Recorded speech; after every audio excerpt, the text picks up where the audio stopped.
is time. The drums of war are beating and a storm gathers. The pieces move on the board, unseen by mortal eyes. Remember what we have taught you. They walk among us, blending into the background, but their gaze betrays them. They are the harbingers of chaos, wearing human skin as disguise. Remember what they have taken from you. The war that has slumbered for eons stirs once more.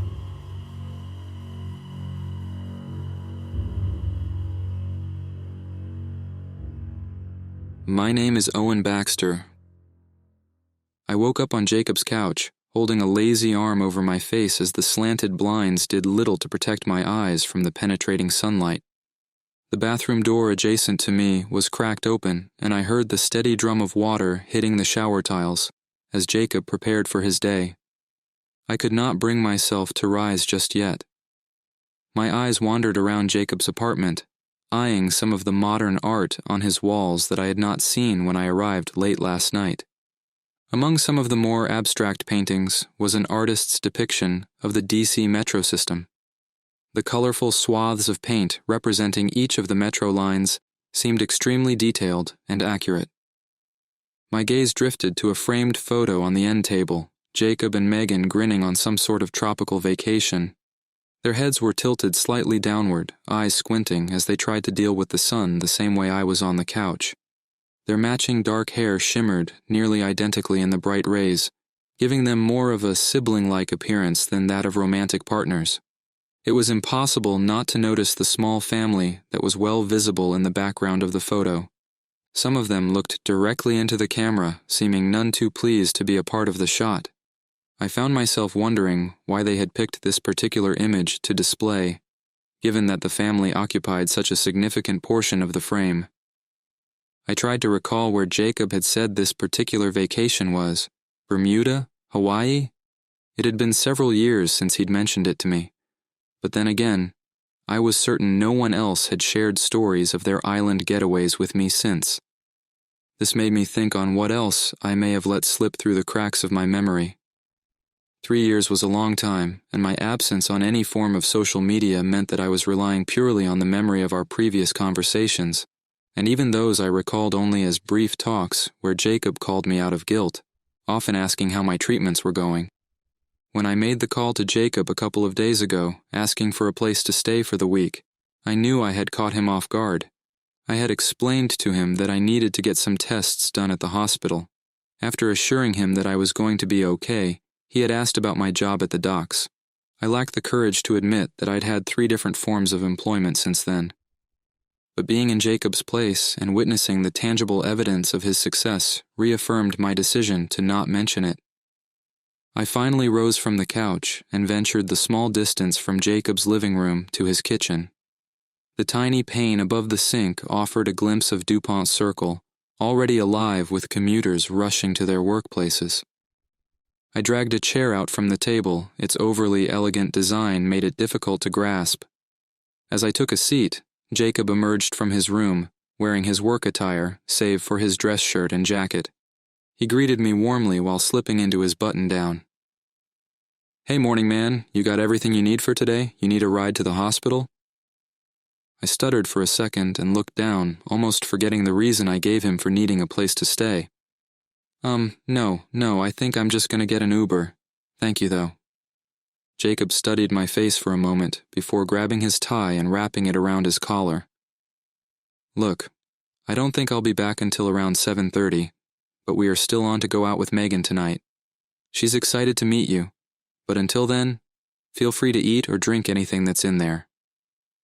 Jacob gesticulated towards the area of the refrigerator and cabinet. As I started to respond, I felt the need to look back towards the refrigerator as if just learning of its location for the first time. "Yeah, no, I think I'll probably be out for most of the day too, but I appreciate it." Jacob and I spent a couple of minutes talking about his job as a political advisor, as he quickly crammed a breakfast consisting of a protein bar and banana into his mouth. He told me how last year he had worked on a congressman's campaign, only for the congressman to experience some sort of major health problem in October, right before the election. Jacob seemed almost angry with him for his untimely health complications that left his resume weaker than it otherwise would have. I nodded along agreeably, fully unable to relate to any facet of his work. Jacob had somehow found the situation similar to an old English teacher we had in high school. I listened as Jacob shifted gears, recalling how Mr. Langersman had promised to pen us glowing recommendations that would guarantee our admission to any university we desired. At the time, we had bold plans of attending George Washington University together, thinking these letters of recommendations would all but erase the B's and C's we had been averaging throughout high school. Ultimately, Mr. Langerstmann would fall seriously ill just before application season, causing him to take a leave of absence he would never return from. As Jacob finished recounting the story, an uncomfortable silence settled between us.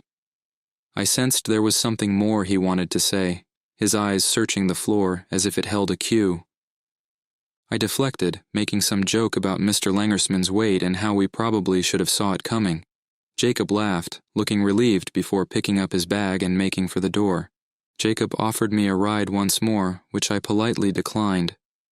While halfway out the door, he spun around and pointed to the counter, mentioning that he had gotten me a MetroCard, preloaded with some money if I needed it. I looked at the card, feeling a little guilty that he had taken the effort for me, and thanked him once again. Through the pane above the sink, I watched Jacob walk across the street and disappear into a building which doubled as a parking garage. Now alone in the apartment, I made for the fridge just to inspect what was inside. Before I could open it, I was distracted by some of the pictures and cards held up by magnets on the door. They were mostly wedding invitations and Christmas cards, but there were a few more pictures of him and Megan as well. One of them posing with a senator at some sort of formal dinner, another along the third baseline of a Nationals game. I had never met Megan formally, and Jacob had told me very little of her since they had started dating. But looking at the pictures now, it felt like I already knew her so well. I gathered my worn duffel bag from beside the couch and brought it to the kitchen. Unzipping it, I pulled out a laptop which was on its last legs and set it on the table. The ancient machine exerted audible effort as it started up.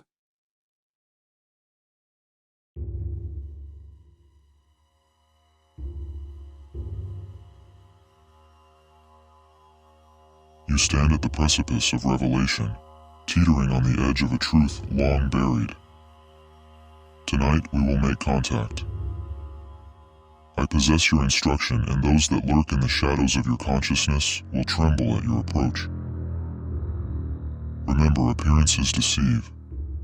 Trust not your eyes for anything but judging the eyes of others. The veil between worlds grows thin. Soon it will tear asunder, and you will see with clarity the true nature of your existence. Be vigilant. They walk among us wearing familiar faces, speaking with trusted voices. But you have chosen to see beyond their masks. I wait for you.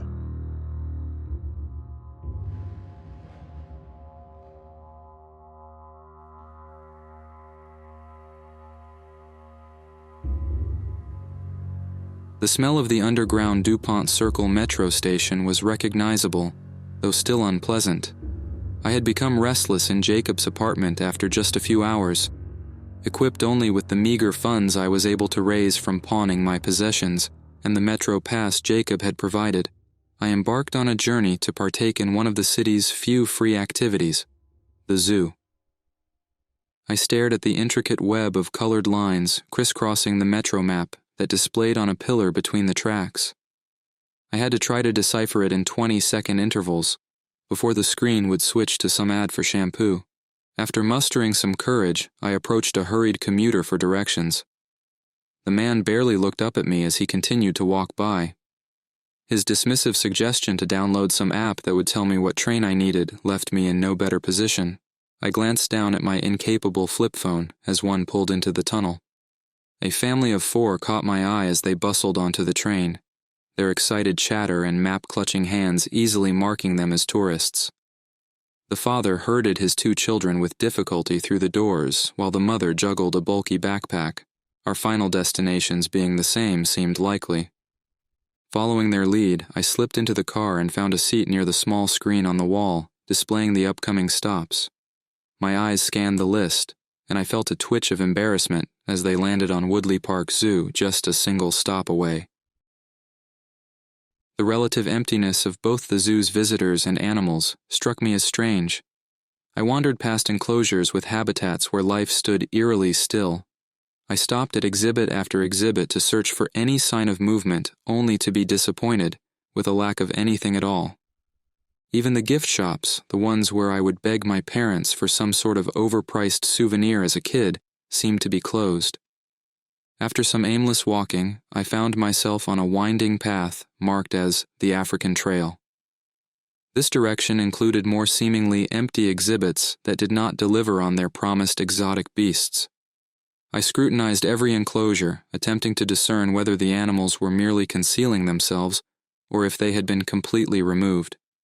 The end of the path put me in front of a vast enclosure with a placard boasting of lions and tigers.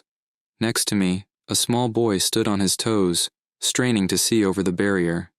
The enclosure was by far the largest I had seen so far, a vast expanse of simulated nature. Large rocks and trees dotted the landscape, creating a semblance of a natural habitat. In the center, a towering precipice dominated the scene, overlooking an empty moat that encircled the interior, which created an additional barrier between the visitors and the animals. My eyes were drawn to movement at the summit of the rocky outcrop, at least 100 feet above the empty moat below. A tiger, its orange coat vivid against the pale stone, paced back and forth. Its movements looked strange and distressed as it kept retracing its steps of the small area. I tore my gaze from the distressed tiger and noticed a small group gathered to my right. A zookeeper in khaki stood at the center, gesturing towards the enclosure. Curious, I drifted closer to catch his words. "That's Sasha, our Siberian tiger," the zookeeper explained, his voice carrying a note of pride. "She's about 9 years old and weighs around 400 pounds. I edged closer, straining to hear more clearly. "Siberian tigers are the largest of all big cats," he continued. "In the wild, they are the apex predator of every environment that they can be found. But their natural habitat is shrinking rapidly due to human intervention." I felt a jolt as his head turned impossibly fast in my direction. His gaze suddenly locked onto mine, and his words aimed squarely in my direction. "Soon there will be nowhere left to hide." I stumbled back, meeting the man's gaze. His eyes, unnaturally distanced, pierced my composure. My spine pressed against the path's bordering fence as I glanced around at the other visitors, desperate to confirm if they were witnessing the same ungodly sight. But the visitors weren't. Their eyes were riveted on the enclosure, where Sasha paced with increasing agitation now, on the lower level closest to us. My heart raced as I noticed another zookeeper entering the enclosure, carrying what appeared to be the tiger's lunch. Even from a distance, I could see that the zookeeper's eyes were not right. His movements were stiff and unnatural, like a marionette controlled by an unskilled puppeteer. He clutched a bucket of raw meat, swinging it with each stilted step. The tiger's pacing intensified as the zookeeper approached. Her tail lashed back and forth as she kept her head low to the ground. The crowd around me pressed closer to the barrier, eager for a glimpse of the feeding. The zookeeper mechanically reached into his bucket and pulled out a hunk of raw meat. With a jerky motion, he tossed it towards Sasha. The meat landed with a wet thud on the ground, but the beast didn't even glance at it. Her eyes remained fixed on the zookeeper. I would have expected an experienced zookeeper to notice Sasha's unusual behavior, to back away or call for assistance, but he showed no awareness of the mounting tension. He continued to throw chunks of meat at her feet with the same robotic movements, seemingly oblivious to the fact that Sasha wasn't interested in the food at all. The tiger's agitation grew with each passing moment. Her ears flattened against her head, and a low growl rumbled from her throat. The crowd also seemed unconcerned with the obvious danger that the man was in. Suddenly, the zookeeper's head swiveled towards me. His eyes now appeared so far apart that they almost looked like they were on the sides of his head. A chill ran down my spine as he stared at me, his face devoid of expression. He continued to throw meat mechanically, not even looking at the tiger now, his gaze never leaving my direction. The tiger gave her final primal warning, and a sense of dread washed over me as I realized what was about to happen. In a blur of orange and black, Sasha lunged at the zookeeper. He offered no resistance at all, seeming to still be staring at me as the tiger made quick work of one of his arms, easily dismembering him. The zookeeper looked down casually to his arm that now laid on the ground to his side, as if it was a mere inconvenience. I stumbled backward, my foot catching on the small boy from before. I toppled, landing hard on the concrete path. He didn't even look at me, his eyes still fixed on the grisly scene before us. The crowd, to my horror, remained eerily calm, as if this was all part of the show. Parents held up their children for a better view. Some even snapped pictures with their phones. My pulse hammered in my ears as I turned and walked away as fast as I could, weaving through the sea of indifferent faces.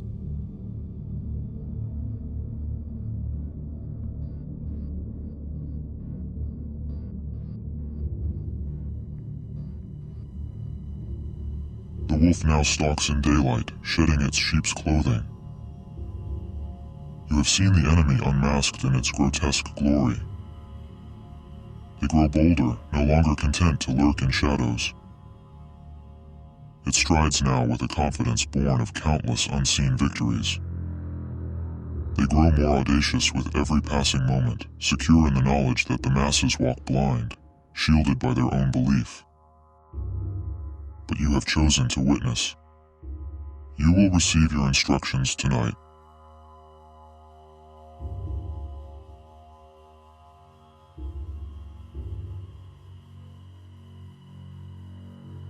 The muted broadcast of the Nationals game and what was left of the setting sun provided the only illumination in Jacob's living room.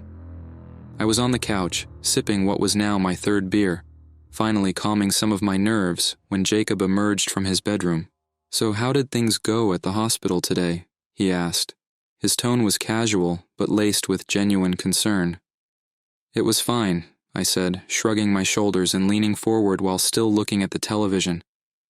Just, you know, I had to do the CAT scan stuff today. Won't know much until later in the week." Jacob nodded, seeming to accept my answer. "Didn't you have to do something like that a few years ago, too?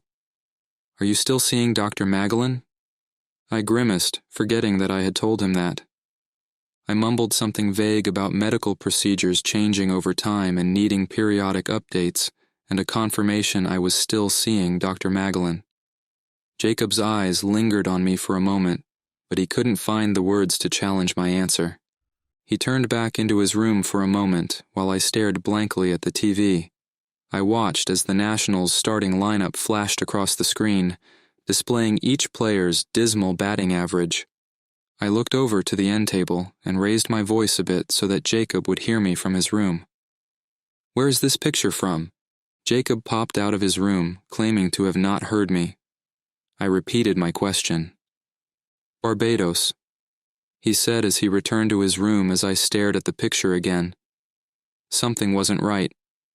I remembered the family in the background, some of them looking at the camera, but now they stood unnaturally close, almost toe-to-toe, staring into each other's eyes. Their blank faces were mere inches apart, as if someone was rearranging mannequins in a department store. I blinked hard, taking a sip from my beer and turning my gaze to the TV. The Mets pitcher wound up for a pitch.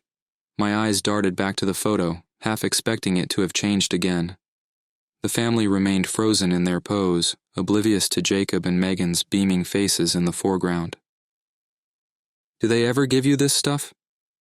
Jacob re-emerged into the living room, hanging from his doorway, holding up a pill bottle as if I could read it from my position on the couch. I looked over, frowning while I squinted at the bottle.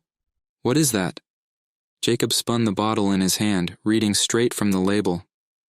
"Ativan, it kinda helps. I thought they might have had you try it before." I shifted uncomfortably in my seat, completely caught off guard by this line of questioning. I kept my gaze forward on the TV. "No, that stuff is for Anxiety. Why do you have that? Jacob kept his head down toward the bottle as if he was going to find the answer written on the label. Jacob did his best to make his response seem casual. He spoke of a tumultuous period in his life just a few months ago when he began to question himself in both his job and his relationship with Megan. I nodded along to Jacob's words, my eyes darting between him and the TV uncomfortably. He must have sensed this as he trailed off mid-sentence and retreated to his room without another word. Jacob re-emerged from his room for the final time, keys jangling in his hand. You ready to head out and meet Megan? I nodded, setting down my empty beer bottle. Where are we meeting her? There's this nice place called the Lafayette in Logan Circle, Jacob replied, slipping on his jacket. It's not far. We can walk there pretty easily. I stood up, my legs just a bit unsteady. As we headed for the door, I turned my head unnaturally to avoid another glimpse of that vacation photo. The walk to the Lafayette took about 15 minutes, but as we approached, I felt increasingly out of place. The restaurant's exterior exuded an air of sophistication I hadn't anticipated. Stepping inside, I was struck by the opulent decor. Crystal chandeliers hung from high ceilings, casting a warm glow over white tablecloths and polished silverware. The aroma of expensive cuisine and the soft murmur of well-heeled diners was almost overwhelming. The host led us to a plush leather booth, and I slid in, acutely aware of my $20 khakis and casual polo. As we waited for Megan, I fidgeted with the edge of the crisp linen napkin, feeling a bit like an imposter. Jacob sensed my discomfort and chuckled, promptly ordering 3 glasses of wine for us and Megan when she arrived. As Jacob leaned across the table, his attention was caught by someone at the neighboring one. It seemed to be someone he knew from work. I sank deeper into the booth, not even attempting to join his conversation. My palms grew clammy, and I wiped them discreetly on my khakis. The prospect of finally meeting Megan left my stomach in knots. I'd been anticipating this moment for weeks, but all of my mental preparation felt like it was sliding down the drain now that it was finally happening. I tried to calm my nerves by counting backward from 100, a method I had learned from one of my therapists when I was a teenager. 99. 98. My eyes drifted to the kitchen door as it swung open. A server came through, holding a tray of tiny shrimp and some other expensive-looking seafood dishes. As the door was swinging closed behind her, I caught a glimpse of a cook that stood in the back of the kitchen, eyes unnaturally far apart, staring directly at me. The door closed. 97. 96. It happened again, and again. Each time, the cook appeared expressionless. I glanced at Jacob, still engrossed in conversation with the neighboring table. Swallowing hard, I shifted in my seat, angling my chair away from the kitchen door. My heart raced as I resumed counting. 95. 94. Just then, Megan approached our table. I recognized her instantly from the photos. She moved with a confident grace, her dark hair framing a face that was both striking and approachable. Jacob stood up, greeting her with a warm hug. "Megan, this is Owen," he said, gesturing towards me. I felt a sudden urge to stand, to match their formality. In my haste, my knee caught the edge of the table, causing the glasses to rattle. I winced, heat rising to my face as I awkwardly extended my hand. "It's nice to meet you, Owen," Megan said, her grip firm and professional as she shook my hand. As we settled into our seats, Jacob launched into a nostalgic recounting of our high school days. He painted a rosy picture of our friendship, carefully omitting any of the real events that had altered our course, leading us to this moment. I nodded along, occasionally adding a detail or two, but mostly letting Jacob steer the conversation. Megan sarcastically smiled and rolled her eyes as Jacob described how we would perform distractions in the high school lunch line in order to slip ice cream sandwiches up our sleeves. As the conversation drifted towards Megan's work, she spoke with a mix of passion and cynicism about her role as a corporate lawyer for one of the major firms in the city. She described how her firm had just wrapped up a major case where they were representing an insurance company. The case involved a substance abuse treatment center accused of participating in a practice called body brokering. Megan's voice lowered slightly as she explained the intricacies of this process, where treatment centers would hire these body brokers to find addicts with the most lucrative insurance policies, enticing them to check in to specific facilities. Some brokers, she explained, would go as far as supplying drugs to addicts before admission, ensuring higher levels in their system upon entry. This cruel tactic allowed treatment centers to justify longer stays and higher insurance payouts. She revealed how some brokers would recruit other addicts in a pyramid scheme. These recruits would check into treatment centers, befriend other patients, and then encourage relapse after discharge, perpetuating a cycle of addiction and treatment for profit. Whenever Jacob's attention drifted or he glanced down at his glass, I would make sure to look towards Megan. I studied her expressions, searching for any hidden meanings or subtle cues in her words. As the waiter approached, Megan and Jacob ordered with practiced ease, barely glancing at their menus. Slight panic gripped me as I realized I hadn't even looked at mine. I fumbled with the heavy leather-bound menu, my eyes darting across the unfamiliar French names. In a moment of desperation, I pointed to the first item I saw, hoping it wouldn't be something too exotic or embarrassing. As the waiter gathered our menus and walked away, Jacob excused himself and headed to the bathroom. Suddenly, I found myself alone with Megan at the table.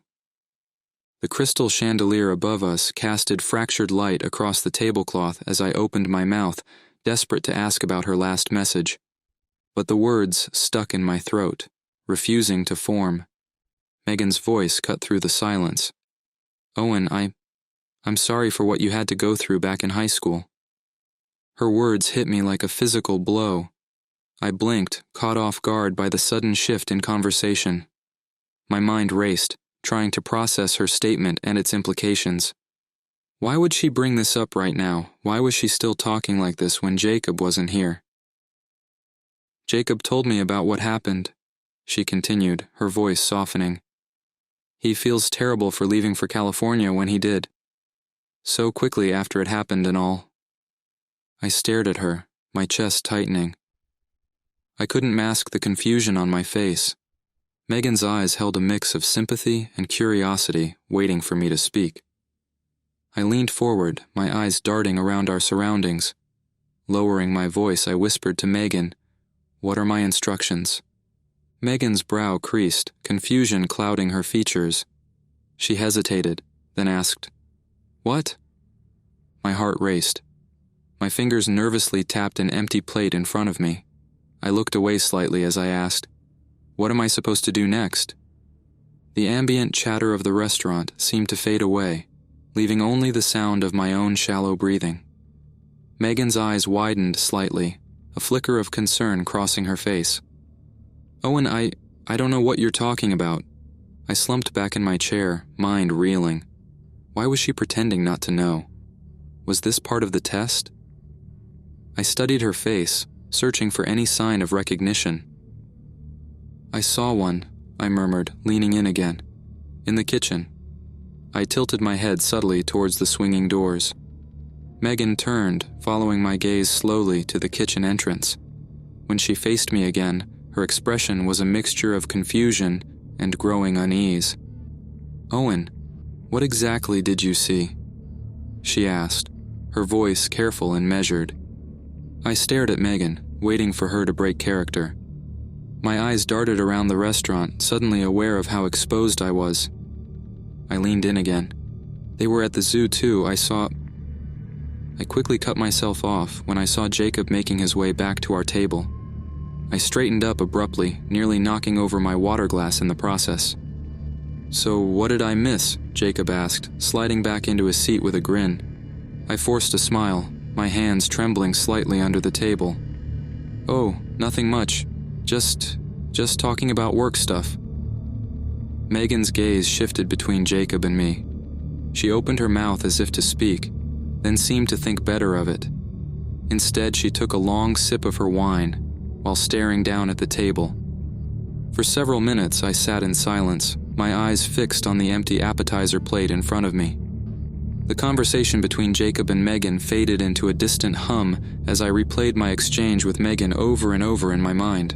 Why had she feigned ignorance? The clinking of plates jolted me from my thoughts.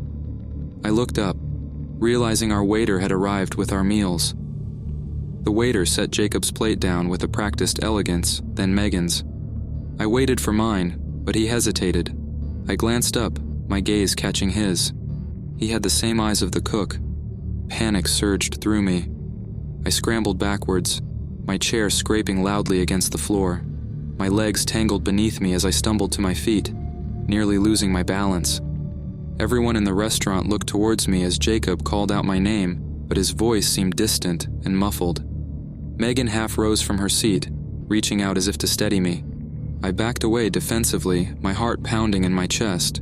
Without a word, I turned and made for the exit, pushing past startled diners and waitstaff. I burst out of the Lafayette, the cool night air hitting my face as I took a sharp left onto H Street. My heart hammered in my chest as I walked briskly, completely unsure of where I was going. I walked quickly for a couple of minutes, my breath coming in short gasps. The darkness of the night made it impossible to see eyes clearly. After a few more blocks, I stopped and fumbled for my phone in my pocket. One new voicemail.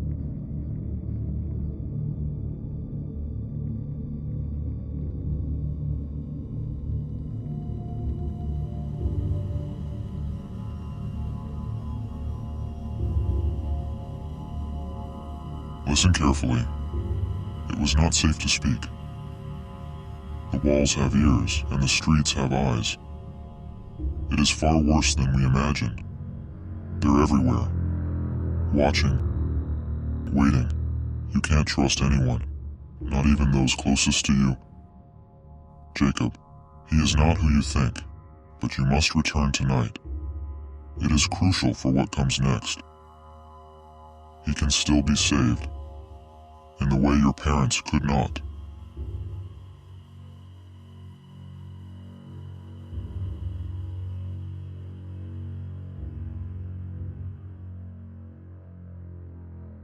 A few hours later, I stumbled back into Jacob's apartment, my heart still pounding. Jacob met me at the door.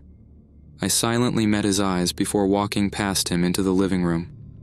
I could tell that he wanted to ask me what happened at the restaurant right then and there, but he didn't. Megan was waiting there and gestured to the couch across from her. "Come sit with us, Owen." I sank into the cushions, avoiding their gaze. The room felt smaller. Jacob leaned forward, elbows on his knees. Megan's hand rested on his back.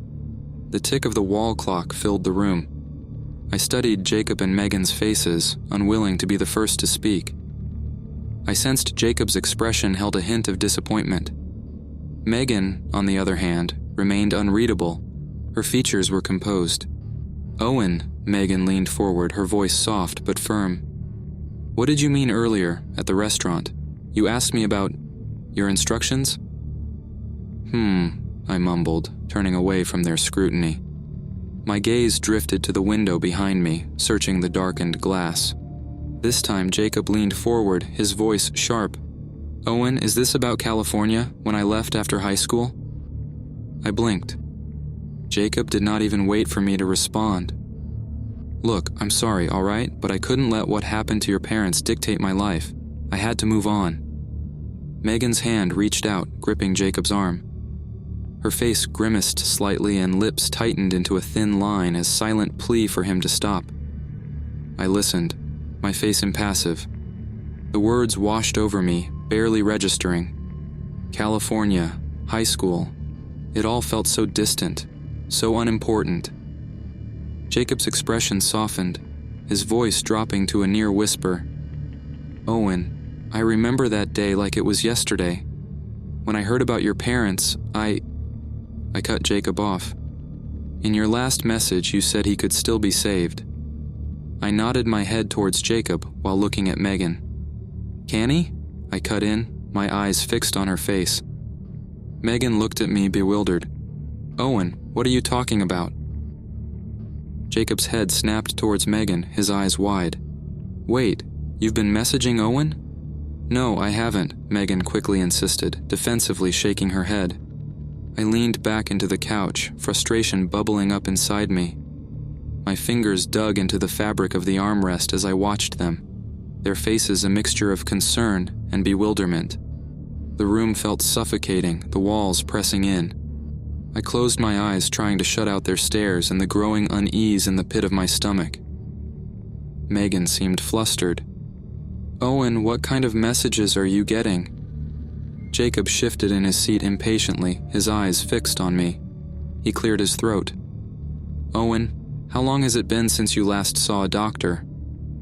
This got my attention, but I did my best to look away. Jacob's gaze softened, but his voice remained firm.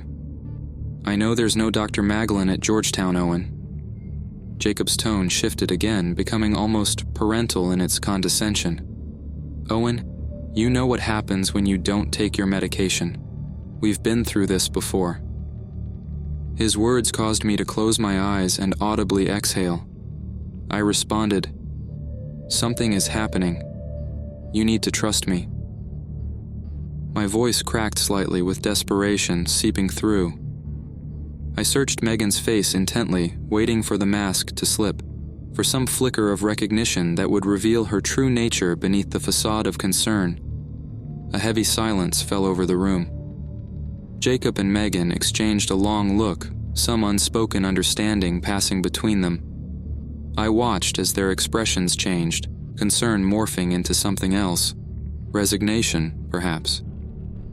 In that moment, I realized they had already made up their minds. Whatever was happening to me, whatever I was trying to convey, it was beyond what they could handle here in this living room. How could I make them understand the war that was coming, the forces at play? It all seemed impossibly vast, beyond the scope of mere words. I searched for a way to articulate the gravity of the situation, but every attempt fell short in my mind, my gaze fixed on Megan. I ran through the possibilities again and again, trying to reconcile the woman before me with the messages.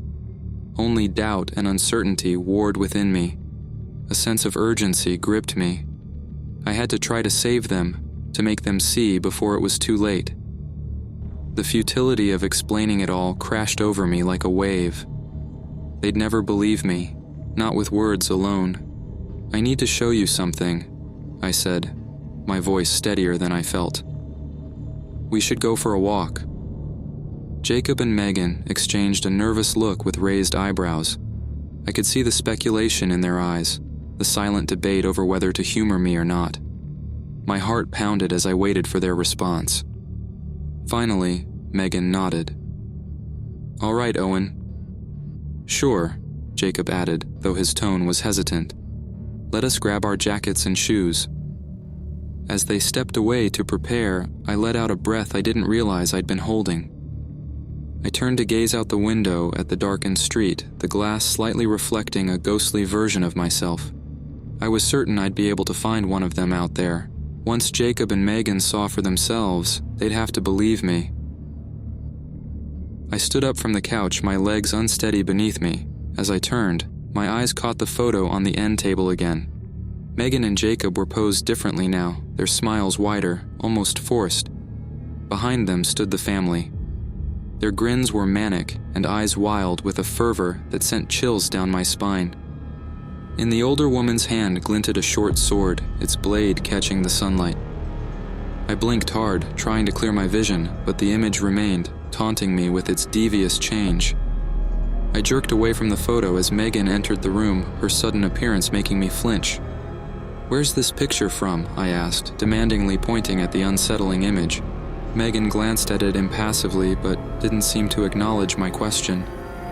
Before I could respond, she pulled out 2 knives from behind her back. She handed one to me. Her eyes locked onto mine. It is time.